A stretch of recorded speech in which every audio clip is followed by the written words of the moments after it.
வணக்கம் நண்பர்களே. இன்றைய கதைப்போமா நிகழ்ச்சியின் தலைப்பு தாத்தாவின் கடிகாரம். ஒரு சிறிய கிராமத்தில் வாழ்ந்தார் ராமசாமி தாத்தா. அவருக்கு வயது 80. அவருடைய கையில் எப்போதும் ஒரு பழைய கை கடிகாரம் இருக்கும். அது பல இடங்களில் கீறல்களுடன் இருந்தது. அவரது பேரன் அருண் அடிக்கடி கேட்பான், தாத்தா, இந்த பழைய கடிகாரத்தை ஏன் இன்னும் கட்டிக்கிட்டு இருக்கீங்க? புதுசாக வாங்கிக்கலாமே. தாத்தா சிரித்தபடி, இதோட மதிப்பு உனக்கு இப்போ புரியாதுப்பா, ஒரு நாள் புரியும் என்றார். சில மாதங்கள் கழித்து தாத்தா உடல் நலக்குறைவால் இறந்து விட்டார். இறப்பதற்கு முன் அந்த கடிகாரத்தை அருணிடம் கொடுத்து, இதை எப்போதும் பாதுகாப்பாக வை என்று மட்டும் சொன்னார். காலம் நகர்ந்தது. கல்லூரியில் சேர்ந்த அருணுக்கு பண தேவை ஏற்பட்டது. அவன் அந்த கடிகாரத்தை எடுத்துக்கொண்டு பழைய பொருட்கள் வாங்கும் கடைக்கு சென்றான். கடைக்காரர் கடிகாரத்தை நன்றாக பார்த்தார். இது பழைய கடிகாரம்தான், ஆனால் இதை விட இதன் பின்னால் இருக்கும் கதை முக்கியம்.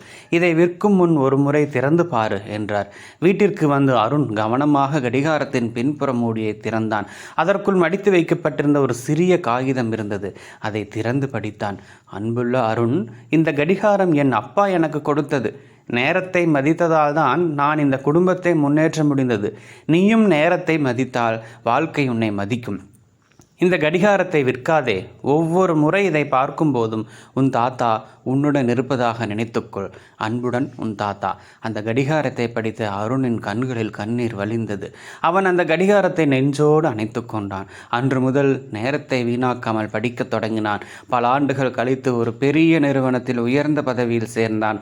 ஒரு நாள் தனது மகனிடம் அதே கடிகாரத்தை கொடுத்து, இது வெறும் கடிகாரம் இல்லடா, நம்ம குடும்பத்தின் ஒழுக்கமும் நேரத்தின் மதிப்பும் இதில் இருக்கு என்றான். அவன் மகன் அதை இரு கைகளாலும் மரியாதையுடன் பெற்றுக்கொண்டான். அந்த நொடியில்தான் தாத்தாவின் அன்பு 3 தலைமுறைகளையும் இணைத்தது. நீதி. பணம் கொடுத்தால் பொருள் கிடைக்கும். அன்புடன் கொடுத்த நினைவுகள் மட்டும் தலைமுறைகளை தாண்டியும் வாழும். நன்றி நண்பர்களே. நாளை இன்னொரு தலைப்புடன் சந்திப்போம். வணக்கம்.